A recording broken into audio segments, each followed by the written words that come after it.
7 बज चुके थे। रोहित आने वाला था। प्रिया ने उसके लिए आज अच्छा सा खाना भी बनाया था। मीठे कद्दू की सब्ज़ी, पूरी, रायता। कुछ ही देर में दरवाजे पर आहट हुई। रोहित सामने खड़ा था। उसने प्रिया को देखा और बड़ी बेरुखी से उसे नज़रअंदाज करके कमरे में आ गया और वॉशरूम में चला गया।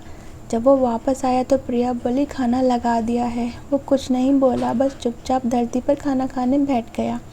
प्रिया ने खाना सर्व किया और उसने रोटी का एक टुकड़ा तोड़कर निवाला बनाया ही था कि उसे याद आया, प्रिया ये सब खाना बनाने का सामान कहाँ से और कैसे लाई। उसके पास तो पैसे। सोचते हुए फिर कुछ देर बाद आंखों में गुस्सा लिए बड़ी बेरुखी से बोला, ये सब कहाँ से आया। प्रिया डर गई और उसके मासूम से चेहरे पर चिंता का भाव साफ देखा जा सकता था। प्रिया बोली, वो इतने में रोहित बोला, तुमने अपने पापा से मंगवाया ये सब। प्रिया ने डरते हुए हाँ में सर हिलाया। रोहित गुस्से में खाना छोड़कर उठ गया। उसने खाना नहीं खाया और अपने बिस्तर पर जाकर लेट गया। प्रिया को बहुत बुरा लगा। वो रोहित के पास गई, उसे मनाते हुए बोली, आज के बाद नहीं मंगवाऊंगी कुछ। पापा के यहाँ से प्लीज़ मुझे माफ़ कर दो और खाना खा लो। प्रिया ये सब करना तो नहीं चाहती थी, पर उसका दिल जीतने के लिए कर रही थी ताकि वो रोहित का विश्वास जीत सके, उससे सच निकलवा सके और इस मजबूरी के रिश्ते से आज़ाद हो सके। इसलिए वो रोहित को मनाती रही और बोली, इस तरह खाने का अपमान नहीं करते। रोहित आंखें बंद करे लेटा रहा। प्रिया की आंखों में 2 आंसू बहकर उसके गाल तक आ गए। रोहित ने प्रिया की तरफ करवट ली और बोला, ठीक है, ये रोने का नाटक मत करो। आज खा रहा हूँ, दोबारा तुम्हारे पापा के घर से कुछ नहीं चाहिए मुझे इस घर में। प्रिया ने ठीक है कहा और 2 थाली में खाना परोसकर ले आई। रोहित खाना खाने लगा। प्रिया भी चुपचाप खाना खाने लगी। कुछ भी बोलकर रोहित को गुस्सा नहीं दिलाना चाहती थी, इसलिए सारा खाना ख़त्म करके और बर्तन लेकर किचन में चली गई। वहाँ उसने किचन में सारा काम ख़त्म किया और कमरे में आई। वो रोहित से बात करना चाहती थी, इसलिए उसके बिस्तर के पास नीचे फर्श पर बैठ गई। जैसे ही रोहित नाम अपने मुंह से लिया, प्रिया को अपने करीब देख रोहित ने कुछ और ही सोच लिया। भड़क कर गुस्से में बोला, ये सब क्या है प्रिया? मैं शाम से देख रहा हूँ, ये सब करके कोई फ़ायदा नहीं है। मुझ पर इन बातों का कोई असर नहीं होने वाला। अगर तुम्हारा शरीर ही मेरी चाहत होती तो मैं कब का तुम्हें हासिल कर चुका होता। तुम जैसी लड़कियों को अच्छे से जानता हूँ मैं। तुम्हें कोई शर्म नहीं है? कल तो ज़बरदस्ती शादी की है मैंने तुमसे और तुम भी तो मुझे पति मानने को तैयार नहीं थी। आज ये सब, तुम अच्छे से सुन लो, ये सब करने के लिए मुझे लड़कियों की कमी नहीं है। आगे पीछे घूमती हैं लड़कियां मेरे। तुम जैसी लड़की को मैं देखना भी पसंद नहीं करूँगा, छूना तो बहुत दूर की बात है। नफ़रत करता हूँ तुमसे और तुम्हारे बाप से। कहते कहते रोहित कुछ देर चुप रहकर बोला, तुम्हें हासिल करना मेरा मकसद नहीं, मेरा मकसद बहुत बड़ा है। इसलिए ये मत करो, ये सब करके तुम मेरी नज़रों में गिर जाओगी। इसलिए मुझे रिझाने की कोशिश मत करो। ये सब सुनकर प्रिया खड़ी की खड़ी रह गई। उसकी ज़ुबान को जैसे लकवा मार गया हो। उसे लगा ये धरती फट जाए और वो उसमें समा जाए। इतना बेइज्जत उसे कभी किसी ने नहीं किया था। वो सोच रही थी, अगर अमन उसे पहले मिल जाता तो उसे इस सन की लड़के को नहीं झेलना पड़ता। वो वहाँ से उठी और अपने बिस्तर पर जाकर लेट गई और बहुत रोई। वो बहुत बेचैन थी। आखिर कैसे उससे छुटकारा पाए, कहाँ जाए, कैसे वो उसका सच पता करेगी। अब उसमें हिम्मत नहीं बची थी। प्रिया ये सब पत्थर बनी हुई सोच रही थी। उसकी सुंदरता, ये कपड़े, खाना भी उस पर कोई असर नहीं दिखा पाए। आखिर अब वो कैसे पता लगाएगी कि रोहित को क्या चाहिए। प्रिया में रोहित का सामना करने की हिम्मत नहीं बची थी। वो बिस्तर से उठी और वहाँ से भाग गई और भागते भागते पार्क में जाकर बैठ गई और फूट फूट कर रोने लगी और खुद से कहने लगी, अमन से प्यार ज़रूर है प्रिया, पर तू अमन के लिए किसी के भी सामने ऐसे नहीं कर सकती। अगर रोहित आज कुछ कर देता तो क्या मुंह दिखाती अपने अमन को। ये रास्ता सही नहीं था। उसे खुद पर बहुत गुस्सा आ रहा था और रोते रोते उसकी आंख सूज गई थी। उसकी आंखों से आंसू उसकी आंख से निकलकर गाल पर लुढ़क गए थे और रोते रोते कब उसकी आंख लग गई उसे पता ही नहीं चला। पर जब उसकी आंख खुली तो प्रिया उसी कमरे में थी। वो उसी चारपाई पर सुलाकर खुद नीचे फर्श पर सो रहा था। फिर से इस कमरे में वो नहीं रहना चाहती थी। वो रोहित की शक्ल भी नहीं देखना चाहती थी। इस कमरे में रहने से अच्छा वो मर जाती। उसे फिर से रोना आ गया था। वो रोहित को बता देना चाहती थी वो ऐसी लड़की नहीं है। वो बस उससे उसका मकसद जानने के लिए ऐसा कर रही थी। हाँ, ये मैं उसे बता के रहूँगी, मुझे उसमें कोई इंटरेस्ट नहीं है। ये सब सोचकर वो रोहित के पास गई, उसे उठाने लगी। रोहित उठ नहीं रहा था। उसने रोहित को हाथ लगाकर उठाने की कोशिश की तो देखा रोहित बहुत गर्म था, उसे बहुत तेज़ बुखार था। प्रिया को कुछ समझ नहीं आ रहा था वो क्या करे। वो पड़ोस वाली निर्मला आंटी के घर गई, उन्हें बुलाकर लाई। निर्मला ने रोहित को देखा तो तुरंत डॉक्टर को फ़ोन किया। थोड़ी देर में डॉक्टर दरवाजे पर था। डॉक्टर ने रोहित को इंजेक्शन लगाया और ठंडे पानी की पट्टी रखने को कहा और कुछ दवाई देकर वो चला गया। प्रिया ने निर्मला आंटी के फ्रिज से बर्फ़ ली और एक साफ़ कपड़ा लेकर रोहित की माथे पर ठंडे पानी की पट्टियाँ रखने लगी। रोहित को होश नहीं आ रहा था। प्रिया बहुत घबरा गई थी।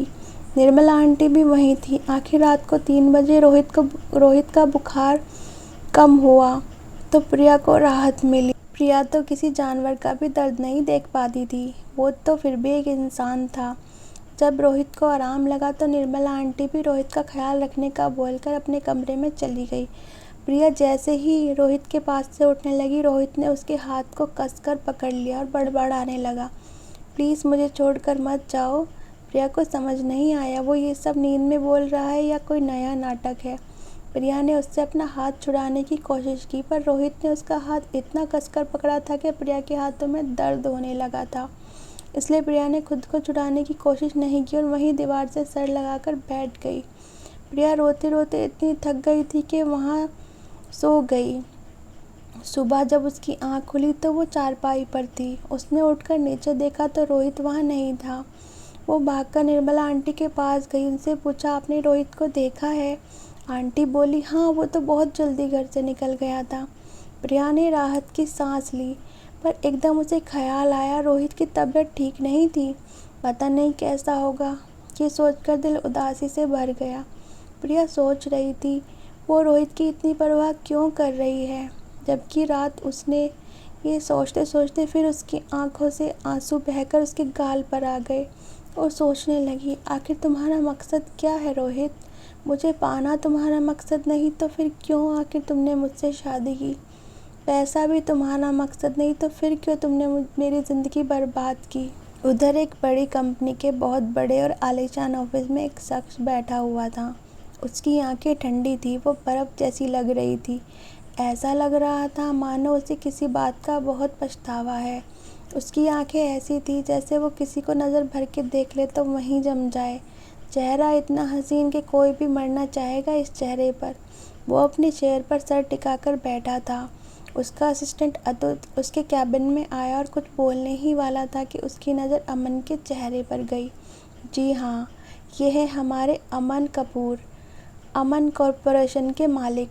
अतुल ने अमन के चेहरे को देखा तो डरते हुए बोला, सर, मैडम तो ठीक है ना? अमन ने अतुल को देखा और कुछ नहीं कहा और आँख बंद करके चेयर से सर टिकाकर बोला, आज मेरी सारी मीटिंग कैंसिल कर दो। अतुल बोला, पर, और बोलते बोलते रुक गया। अमन ने कहा, पर क्या? इस पर अतुल बोला, सर, आज माफिया मीटिंग है और वो सब आ चुके हैं। मैं आपको होटल ले जाने के लिए ही आया हूँ। सर, आज की मीटिंग बहुत इम्पोर्टेंट है। अमन ने हाँ में सर हिलाया और कार लाने को कहा। अमन उठा और होटल की तरफ निकल गया। वहाँ एक बड़ा सा कॉन्फ्रेंस हॉल था जिसके सेंटर में एक बड़ी सी टेबल थी और चारों तरफ बहुत सारी चेयर थी। वहाँ सब आ चुके थे, बस अमन का इंतज़ार था। थोड़ी देर में अमन ऑफिस में आए और सब खड़े हुए क्योंकि अमन इन सब के बॉस थे। अमन आकर बॉस की चेयर पर बैठ गया और मीटिंग शुरू की। इनमें से ज़्यादातर लोग इज्जतदार बिजनेसमैन थे। वो सब माफिया से अपने बिजनेस के कुछ काम को आसान बनाने के लिए इस ग्रुप से जुड़े थे। अमन के बॉस बनने से पहले इनके बीच हमेशा झगड़े होते थे। इन सब में इनका बहुत नुकसान होता था। बिजनेस में जब से अमन ने बॉस की कुर्सी संभाली थी, सबके झगड़े ख़त्म हो चुके थे। सब अमन कपूर को बॉस कहकर बुलाते थे और अमन कपूर की बहुत इज्जत करते थे, सिवाय एक के, नरेंद्र वर्मा, जो कि बॉस बनना चाहता था, जिसके लिए वो इन सब बिजनेसमैन के बीच में जो भी झगड़े होते थे उसकी वजह था नरेंद्र वर्मा। और इसका फ़ायदा उठाकर वो अपने बिजनेस में खूब फल फूल रहे थे। जब से अमन कपूर आया था, नरेंद्र वर्मा का धंधा खराब कर दिया था, जिसकी वजह से वो अमन कपूर से बहुत नफरत करता था। मीटिंग ख़त्म होने वाली थी। नरेंद्र वर्मा ने अपने असिस्टेंट को बोला। असिस्टेंट डर गया और बोला, सर, बॉस से पंगा लेने का अंजाम पता नहीं है क्या आपको? नरेंद्र वर्मा बोला, मुझे सब पता है, पर मैं बॉस से डर कर कब तक अपने धंधे में नुकसान उठाऊं? तुम बस उसकी कमज़ोरी पता करो। उधर अमन मीटिंग ख़त्म करके कपूर मैंशन की तरफ निकल गया। वहीं प्रिया ने रोहित के आने से पहले खाना बनाया, उसके लिए एक नोट रखा और बाहर चली गई। रोहित वापस आया तो उसकी नज़र प्रिया को ढूंढने लगी। वो कल की गई हरकत पर शर्मिंदा था। वो निर्मला आंटी के कमरे पर पहुंचा और प्रिया के बारे में पूछा तो आंटी बोली, बेटा, वो रात भर नहीं सोई थी। रात में तुम्हें बहुत तेज़ बुखार था। पूरी रात तुम्हारे सर पर ठंडे पानी की पट्टी रखती रही। उसने तुम्हारा बहुत ख्याल रखा था। उसने पूरी रात। रोहित ने जब ये सुना तो उसका दिल नर्म पड़ गया। उसे ध्यान आया, आखिर क्यों वो सुबह उसके सिरहाने बैठी मिली थी। सुबह वो उसके बारे में पता नहीं क्या क्या सोच बैठा। वो प्रिया को देखना चाहता था। उसने आंटी से पूछा, प्रिया अब कहाँ है आंटी? आंटी बोली, बेटा, वो बाहर गई है, तुम्हारे लिए खाना बना कर गई है। रोहित वापस कमरे पर आया तो देखा किचन में खाना रखा था।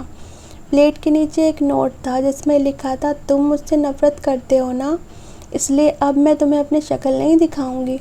तुम खाना खाकर सो जाना, मैं तुम्हारे सोने के बाद ही कमरे में आया करूंगी। ये सब पढ़कर रोहित ने नाम में सर हिलाया और उसके चेहरे पर मुस्कान आ गई। उसने खाना खाया और लेट गया। जब काफ़ी देर हो गई, प्रिया नहीं आई तो रोहित को उसकी चिंता होने लगी। पर जैसे ही रोहित उठने वाला था, प्रिया कमरे में चुपचाप से पैर दबाते हुए आई। रोहित ने अपनी आंखें बंद ही रखी। प्रिया किचन में गई और खुद भी खाना खाकर काम निपटाकर सोने आ गई और चारपाई पर लेट गई। उससे लेटे हुए थोड़ी देर ही हुई थी कि रोहित बोला, कहाँ गई थी? प्रिया बोली, तुम्हें मेरी शक्ल पसंद नहीं है, इसलिए अब तुम्हें मेरी शक्ल नहीं देखनी पड़ेगी। ये सब सुन रोहित उठा और उसके चेहरे के पास अपना चेहरा ले जाकर बोला, परसों रात के लिए सॉरी और कल रात के लिए थैंक यू। ये सब सुन प्रिया ऐसे ही लेटी रही। उसे समझ नहीं आ रहा था कि क्या जवाब दे।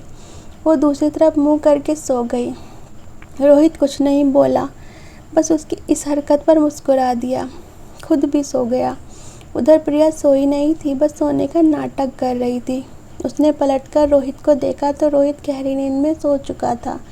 प्रिया उसे देखते हुए सोच रही थी, आखिर क्या मकसद है तुम्हारा? क्यों मुझे कैद करके रखा है? उसे कुछ समझ नहीं आ रहा था और वो ऐसे ही उसे बस देखे जा रही थी। रोहित भी सोया नहीं था, बस नाटक कर रहा था सोने का। और जब किसी की नज़र उसने खुद पर महसूस की तो आंख खोलकर प्रिया की तरफ देखा और दोनों की नज़रें एक दूसरे पर थम गई। फिर एकदम प्रिया को होश आया और रोहित से नज़रें हटाकर करवट लेकर लेट गई। प्रिया की धड़कन बहुत तेज चल रही थी, मानो उसका दिल बाहर आ जाएगा। उधर रोहित ने भी प्रिया को ऐसे देखते देखा था और ना चाहते हुए भी रोहित मुस्कुरा दिया। उसे प्रिया का ऐसे मासूमियत से देखना बहुत सुकून पहुंचा रहा था। उधर यही सब सोचते सोचते कब प्रिया की आंख लग गई पता ही नहीं चला। सुबह उठी तो वो जा चुका था। रात को देर तक जागने की वजह से प्रिया लेट उठी थी। रोहित जा चुका था। अब प्रिया को वहाँ अच्छा नहीं लग रहा था। पूरा पहाड़ जैसा दिन उस कमरे में काटना आसान बात नहीं थी प्रिया के लिए, पर वो कर भी क्या सकती थी। रोहित उसे कुछ भी बताने को तैयार नहीं। फिर प्रिया ने सोचा, अब जब यहीं रहना है तो इस घर को रहने लायक ही बनाया जाए। तो उसने उस घर की सफाई शुरू की और उस कमरे को रहने लायक बनाया। प्रिया की नौकरानी उसे कुछ बेडशीट भी देकर गई थी। अब शाम हो चुकी थी। वो दरवाजे पर था। उसकी नज़र से जब प्रिया की नज़र टकराई तो उसके दिल में कुछ हलचल सी हुई। प्रिया ने खुद से कहा, रोहित को देखकर उसे ये अजीब सी फीलिंग क्यों हो रही है? उसे कुछ समझ नहीं आ रहा था। जब प्रिया ने फिर से कोशिश करना चाहती थी, उसका विश्वास जीतकर उससे सब बात निकलवाना चाहती थी, इसलिए उसने सोचा एक बार और कोशिश करनी ही होगी। आखिर कब तक वो उसके साथ रहेगी? उसे अमन को भी ढूंढना था, जिसे वो पिछले 5 साल से ढूंढ रही है, पर पता नहीं वो कहाँ है। यह सोचकर प्रिया का दिल उदास हो गया। जब रोहित कमरे से अंदर आया तो उसके कदमों की आहट से प्रिया वर्तमान में वापस आई और रोहित की सर्द आंखों में देखने लगी। उसे पता था इन सब का भी उसके ऊपर कोई असर नहीं होगा। रोहित ने भी प्रिया को देखा और नज़र हटाकर अंदर आकर कमरे को देखा तो हैरान रह गया। बिस्तर पर नई चादर अच्छे से बिछी थी, उस पर नया तकिया रखा गया था। कपड़े तरतीब से अलमारी में लगे थे, गंदे कपड़े धुल चुके थे और रसोई में करेले बनने की महक उसके दिल को सुकून दे रही थी। रोहित ने सोचा, पर प्रिया को ये कैसे पता कि मुझे करेले पसंद हैं। तभी अचानक प्रिया बोली, तुम फ्रेश हो जाओ, मैं खाना लगाती हूँ। मैंने तुम्हारी पसंद के करेले और मीठी पूड़ी बनाई है। वो हैरान रह गया पर कुछ नहीं बोला। फिर प्रिया ने बोला, वो पड़ोस की आंटी ने मुझे बताया था। वो कुछ नहीं बोला, वो चुपचाप फ्रेश होकर खाने बैठ गया। प्रिया ने चुप्पी को तोड़ते हुए कहा, तुम्हारा दिन कैसा गया? वो कठोरता से बोला, तुमसे मतलब? प्रिया थोड़ी देर के लिए चुप हो गई, फिर उससे रहा नहीं गया। वो बोली, पहले तो तुम मुझसे बहुत सवाल करते थे, मैं जवाब नहीं देती थी, पर अब तुम्हें क्या हो गया है जो तुम मुझसे कुछ भी नहीं कहते? वो बोला, क्योंकि पहले तुम बोलते बोलते चुप हो गए और बोला तुम अपने काम से काम रखा करो। अगर आपको इस कहानी का पार्ट 2 पसंद आया है तो सब्सक्राइब करिए मेरे चैनल को और इस वीडियो को लाइक करना कभी ना भूलें। और thank you for watching. Thank you so much.